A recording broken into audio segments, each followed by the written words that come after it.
အားလုံးပဲမင်္ဂလာပါ MITDC ကွန်မန်နေဂျာနေပြီးတော့ကြိုဆိုလိုက်ပါတယ်ညီမကတော့မနက်စုစုမော်ဖြစ်ပါတယ်ညီမဒီနေ့ပြောပြပေးတော့မှာတော့ equation ဆိုတဲ့အကြောင်းလေးကိုပြောပြပေးတော့မှာဖြစ်ပါတယ်ညီမဒီမျိုး equation လေးကိုပြပေးတော့မယ်ဒီကောင်လေးကိုအရင်ဆုံးဆက်လက်မှတ်ပြီးတော့ delete လေးကိုနှိပ်ပေးလိုက်ပါနှိပ်ပြီးတော့ရှင်တော့ဒီမှာ notification box လေးကမရှိဘူးပေါ့နော်ပြန်ပြီးတော့ for ခြင်းနဲ့ပျောက်နေရဆိုလို့ရှိရင်ပြန် for ခြင်းနဲ့ဆိုလို့ရှိရင်ရှေ့မှာတင်ငန်းစာကြီးမှာပြထားပါတယ် view ကနေပြီးတော့ notification pane ဆိုပြီးတော့မှ for လို့ရတယ်လို့ဒီမှာဒီညာလေးရဆိုရင် home bar ရဆိုပြီးတော့လေ file ဆိုတဲ့နေရာမှာလည်းဒီမှာပြန် for လို့ရပါတယ်ပြီးတော့နောက်ထပ်တစ်နေရာရှိပါသေးတယ် keyboard ပေါ်ဆိုလို့ရှိရင် control s ဆိုပြီးတော့လည်း for လို့ရပါတယ်နော်မှာပေါ်လာပါပြီ control F ကိုနှိပ်လိုက်လို့ရှိရင်ဒီမှာ notification box လေးကကြာလာပါပြီအဲဆိုလို့ရှိရင်ညာလေးမှာဟိုက equation လုပ်မယ်ပေါ့နော် equation လုပ်မယ်ဆိုလို့ရှိရင်တော့ equation ထည့်လုပ်မယ်ဆိုလို့ရှိရင်တော့ insert ထဲဝင်လိုက်ပါ insert ထဲမှာရှိရဲ့ equation ဆိုတဲ့နေရာလေးမှာဒီမှာ equation တွေအများကြီးရှိပါတယ်ဒါကြောင့်ညီမပြုလုပ်ထားတဲ့ equation ပဲဖြစ်ပါတယ်ဒီ equation ကိုကြတော့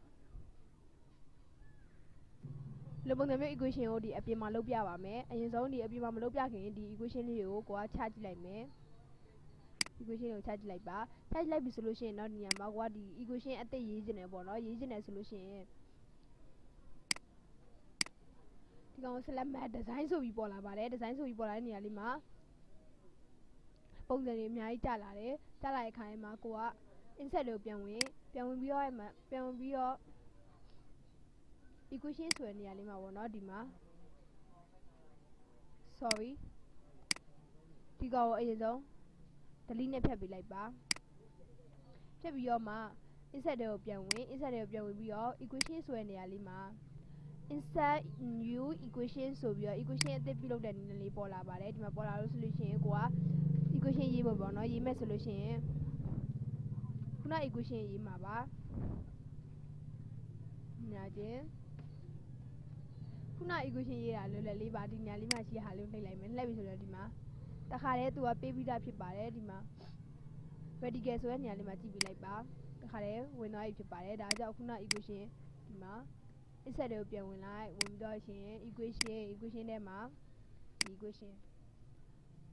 ခုနရေးတဲ့ equation ပဲဖြစ်ပါတယ်ဒီကောင်ကိုကတိန်းထားနောက်ထပ်တစ်ခုပြုလုပ်မယ်ပေါ့နော်နောက်ထပ်တစ်ခုပြုလုပ်မယ်ဆိုလို့ရှိရင်တော့ဒီနေရာလေးမှာ equation တက်တက်ရေးပြပါမယ်ရေးပါမယ်ဆိုလို့ရှိရင် insert ကိုပြန်ဝင်လိုက်မယ်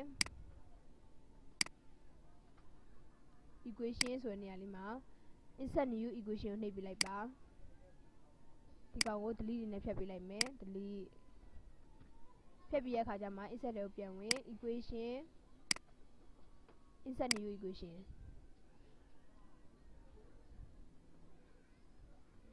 is equal to ဒီမှာကိုက a square plus b square ဆိုပြီးရေးမယ်ပေါ့နော်ရေးမယ်ဆိုလို့ရှိရင်ဒီညာလေးကိုလာလိုက်ပါလာပြီးတော့ရှင်ဒီကောင်ကိုဒီလိုပုံစံလေးကိုရွေးပြလိုက်မယ်ရွေးပြီးတော့ရှင်နဲ့ဒီဇုံမလေးကနေပြီးတော့နည်းနည်းအကျယ်ချက်ပေးလိုက်ပါမယ် sorry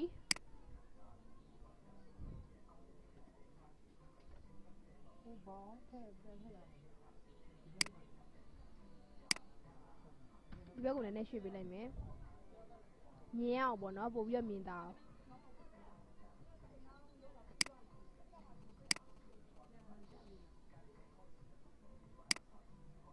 ညာမှာ design ဆိုတဲ့နေရာရလာပြီဖြစ်ပါတယ် insert ထဲကနေပြီးတော့ equation ကနေပြီးတော့ insert equation ဆိုပြီးတော့ new equation ယူလိုက်ပြီးတော့မှ equation တစ်ခုယူလိုက်ပြီးတော့မှပေါ့နော် design ဆိုတဲ့လေးက box လေးကကြာလာဖြစ်ပါတယ်ဒီညမှာဆက်ရေးမယ်ဆိုလို့ရှိရင်စုံမလေးကိုနည်းနည်းကြည့်ပြလိုက်မယ်ဒီကောင်လေးကိုဆက်လက်မှတ်လိုက်မှတ်ပြီးတော့မှ a ဆိုပြီးရေးလိုက်ပါရေးပြီးတော့ရှိရင်တော့နောက်ထပ်တစ်ခုကိုဆက်လက်မှတ်ပြီးတော့ရှိရင် a square တခါတည်း a square ဆိုပြီးရေးလို့ရပါတယ်အမောဒီလိုရေးစရာမလိုပဲနဲ့နောက်ထပ်ရေးတဲ့နည်းနည်းလေးရှိပါတယ်ဒီမှာအရင်ဆုံး plus ဆိုပြီး sorry plus ဆိုပြီးရေးလိုက်မယ်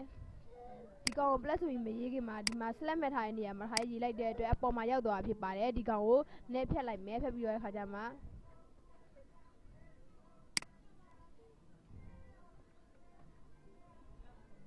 sorry ပလက်ရေးပြီးတော့မယ်ရေးပြီးတော့ရှင်နောက်ထပ်တစ်ခု ဒီနေရာလေးမှာနောက်ထပ်တစ်ခုအတူမျိုးချပါမယ်ချပြီးတော့ရှင် b square ရေးမယ် b ကိုရေးလိုက်ပါ b နောက်ထပ်တစ်ခု b square sorry b square h equal to a square plus b square ဆိုပြီးရလာပါပြီရလာပြီဆိုလို့ရှိရင်ဒီ equation လေးကိုဒီ insert ဆိုတဲ့နေရာလေးကနေပြီးတော့ equation ထဲမှာထည့်ချင်တယ်ဆိုလို့ရှိရင်တော့ right click ထောက်လိုက်ပါ right click ထောက်ပြီးတော့ရှိရင်တော့ save a new equation ကိုနှိပ်ပေးလိုက်ပါဒီနှိပ်ပြီးတော့ရှိရင် h equal to a square plus b square ဆိုပြီးပေါ်လာပါလေပေါ်လာပြီဆိုလို့ရှိရင် okay ကိုနှိပ်ပေးလိုက်ပြီဆိုလို့ရှိရင် insert ထဲမှာတွားပြီးကြည့်ပါမယ် new equation ထဲမှာမှတ်ပြီးတော့ရှိရင်ဒီမှာ insert ထဲကလာပြီးတော့ equation ဆိုတဲ့နေရာလေးမှာကြည့်ပေးလိုက်ပါh equal to a square plus b square ဆိုပြီးဝင်သွားပါပြီဝင်သွားပြီဆိုလို့ရှိရင်တော့ဝင်ပြီးတော့ရှိရင်ကိုကဒီနေရာလေးမှာနောက်ထပ်တစ်ခုထပ်ရေးပြပါမယ်နော်ဒီမှာ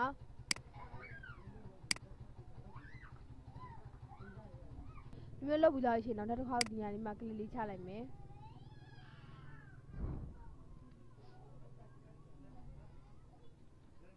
h equal to ပြီးတော့ရှိရင်တော့ found ဆိုတဲ့နေရာလေးဒီ found ဆိုတဲ့နေရာလေးမလုပ်ခင်မှာ a ဆိုပြီးတော့2ကိုရေးပြလိုက်မယ်ရေးပြလိုက်ပြီဆိုလို့ရှိရင်တော့ found တာလည်း box လေးကိုဝင်မယ်ဝင်ပြီးတော့ရှိရင်အရင်ဆုံးမဝင်ခင်မှာဒီ 2ကို select မှတ်လိုက်ပါမှတ်ပြီးရခါကျမှ found box လေးကိုဝင်လိုက်မယ်အပေါ်ကို super screen နဲ့ဒီမှာပေါ်လုပ်ပြီးလိုက်ပါပြီးတော့ရှိရင်တော့ okay ကိုနှိပ်ပြီးတော့ရှိရင်ဒီမျိုး a square ဆိုပြီးရလာပါပြီဒီလိုပုံစံမျိုးလဲ found box တွေကနေပြီးတော့ keyboard ပေါ် control D ဆိုပြီးတော့လဲဒီလိုပုံစံမျိုး a square ဆိုပြီးတော့ a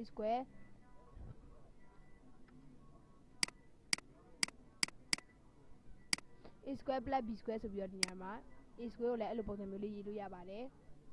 ဒါကြောင့် equation ထည့်တဲ့ပုံစံလေးပဲဖြစ်ပါတယ်ဒါဆိုရင် equation လေးတွေကိုထည့်လိုက်မယ်လို့ထင်ပါတယ်ဒီသင်ခန်းစာလေးကိုနားလည်မယ်လို့မျှော်လင့်ပါတယ်ဒီသင်ခန်းစာကိုကြားနေတတ်တယ်ဆိုလို့ရှိရင်တော့ like and subscribe လေးလုပ်ထားပေးပါဦးเนาะကြည့်ရှုပေးတဲ့အတွက်လည်းအားလုံးကိုကျေးဇူးတင်ပါတယ်